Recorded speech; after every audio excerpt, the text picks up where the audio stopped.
100 Human Interactive Session खुंफुंनो हरिसिंगा block UPPL eyes गंखङा सेजौनिख्रुइबो बांसिन आइजोफोरा बाहागो लाफैदों खमैबो 500सो आइजोफोरनि बाहागो लानायजों 100 Human Interactive Session जानानै थाङो बिटिआर ओनसोलनि अदालगुरि जिल्लानि सिङाव थानाय हरिसिंगा ब्लग UPPL आइज गंखंनि 100 Human Interactive Session कबिरालि कमिटिनि हलाव सानसेनि हाबाफारिजों खुंजाबाय गाहाय बुंथिगिरि आलासि महरै बाहागो लाफैयो मिरु UPPL आइज गंखंनि गाहाय नेहाथारि हेलेना सरगयारि बिटिआर हरिसिंगा बियामनि MCLA सनजय सरगयारि बिथांमोना लोगोसे अदालगुरि जिल्ला UPPL दोलोनि आफादगिरिजों लोगोसे गोबां बिबानगिरि बिथांमोना नुजाथिना हाबाफारिखौ जाफुंसार खालामो दिनैनि 100 Human Interactive Sessionआव बाहागो लाना आलासि बिथांमोना मा फोरमायखो नायनो फै गोबां लोब आइजोफोरनि मोनसे जि सेसन जायखौ 100 वमेन्सखौ लानानै नोंथांमोना जायगा जायगा बेबायदि सेसनखौ खुंबोदों दिनै हरिसिंगा बियावबो बेबायदि खुंनायखौ नुनो मोनदों जौसेनि आङो जोबोद गोजोननाय मोनदों मानगोनां प्रमद बर' सार बिथाङा जोंखौ जेरै आदेश होदों बेबायदिनो जोङो जायगा जायगा बियाबाव थांनानै जोङो बिथांमोननिफ्राय सावरायदों रायलायदों जे बिथांमोना जोंनि सरकार सालायबाय थानाय समाव माबायदि बिथांमोना स्किमानो जा बा माबायदि खामानि सोलिगासिनो बेवहाय बिथांमोना गोजोननाय दंना गैया फार्स्ट खोथा बेसो आरो बेखौ लानानै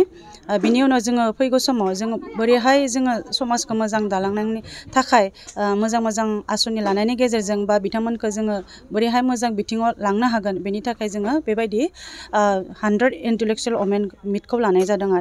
आरो बेवहाय जोङो नुदों गोबां बिथिंनिफ्राय बिथांमोना फैदो सोरबाया भेन्सार स्कुलनि टिचार आरो सोरबाया रिटायार जानाय टिचार लोगोसे आंगनबादि वार्कारानो जा आरो लोगोसे राइटार बिथांमोना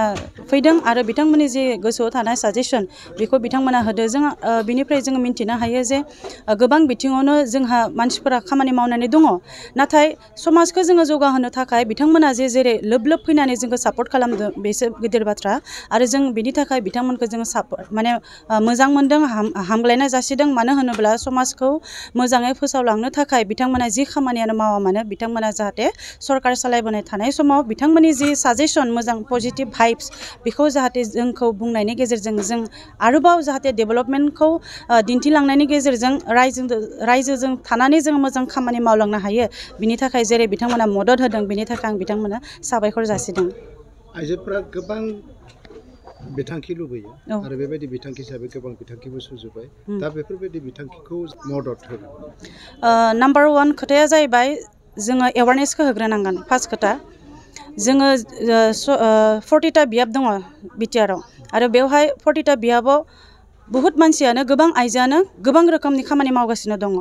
बाट बिथांमोनखौ जोङो बोरैहाय लाबोनो हागोन आरो जोङो बिथांमोनखौ आवगायहोनो थाखाय जोंनो बिथांमोनखौ मदद खालामनांगोन आरो बिथांमोनखौ थांनानै सावरायनाया जोंनि बाथ्रा आरो बिथांमोनखौ जोङो सावरायनायनि गेजेरजों बिथांमोनखौ स्कप होनो हानांगोन स्कप होनो हानायनि गेजेरजों बिथांमोना जि खामानि मावगासिनो दङ बेखौ जोङो एवारनेस होनायनि गेजेरजों गामियानो जा बियाबावनो जा बिथांमोना मा मोजां खामानि मावगासिनो दङ बेखौ जोङो जोंनि जिथुनिखि इयुथ जेनेरेसन बिथांमोनखौ जोङो दिन्थिलांनो हाबासो जोंनि 100 वमेन इन्टेलेक्चुवेल मिटआ साक्सेसफुल जादों होननानै आं सानगोन थैंक इउ उदालगुरि जिल्लानि हरिसिंगा बियाब आइजो गांखंनि जितु इन्टारेक्शन सेसन बेयावहाय नोंथाङा गाहाय आलासि बाहागो लानानै माबोरै मोनखो आइजोफोरनि बाहागो लानाया बोरै गोहोम दिनैहाय हरिसिंगा समष्टि ब्लकआवहाय जोङो 100 वुमेन इन्टारेक्शन प्रग्राम लानाय जादोंमोन बाहाय 100 आइजोखौ जोङो टारगेट लानानै थांखि लानानै नैबे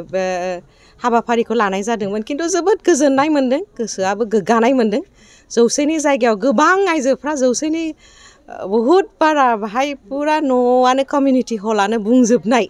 सिबां आइजोफ्रा बाहागो लानायखौ जोङो जोबोद गोसोखौ गोग्गानाय मोनदों आरो थारैनो बेसेबांसो जानांगौ दिनै थारैनो दिनैहाय 500सो जागौमोन 500 जों 100 लिंनायाव 100 लिंनायाव जोङो 550-600 बिदि जन आइजोआ बाहाय नुजाफैदों आरो गोबाङानो बिराद मोजाङै सावरायदों डिसकास खालामदों इन्टारेक्शन खालामदों जोङो बाहाय आइजो जौगानायनि माने गोबां टपिकखौ लानानै रायलायदोंमोन जोङो बाहाय बिसेसकै इन्टारेक्शनावहाय मानि सायावहाय इन्टारेक्शन जोङो जालायदों बांसिन आइजो जौगानायनि खोथा जोङो जोंनि दानि UPPL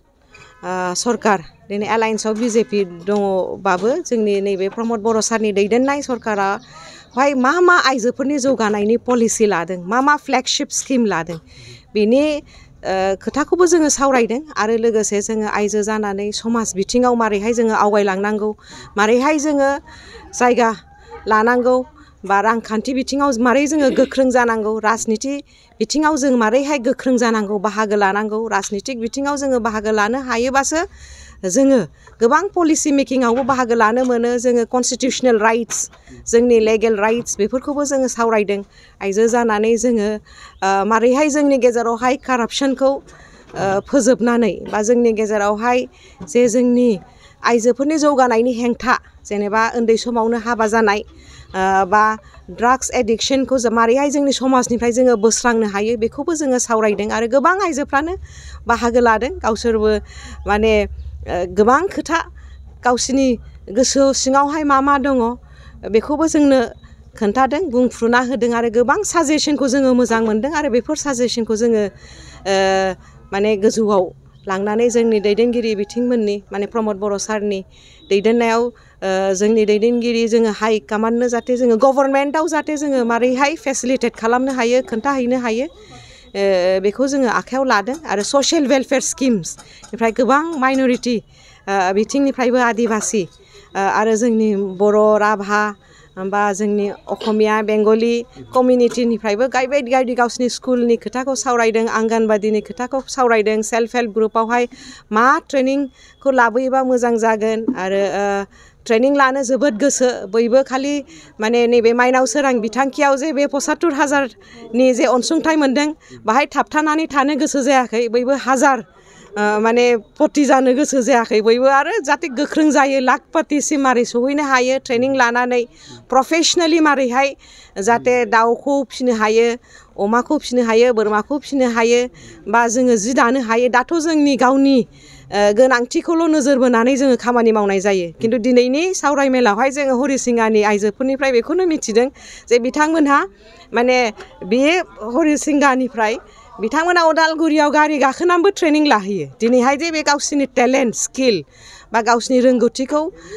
माने फेहेरनो नागिरदों, बिनि गोसो गुदुंखौ जोङो नुदों। आरो बिथांमोनहा दिनैहाय गावनि दानाय लुनाय बेहायल' ट्रेनिं लानानै बाहायल' दोननो नागिराखै, बिथांमोनहा मुलुग दरबारसिम, बिश्व दरबारसिम लांनायनि खोथाखौ दिनै सावरायलायनाय जादों। UPPL आइजो गांखंनिफ्राय मा सानदों? ओरैनो बिटिआर सुक्तियावथ' मोननै सिटआहाय जे बे बिटिआरनि सुक्तियाव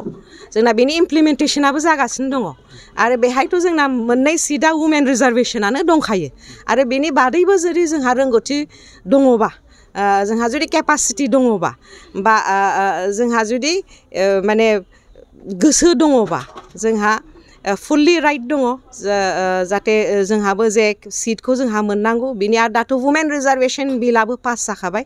बे हिसाबैनो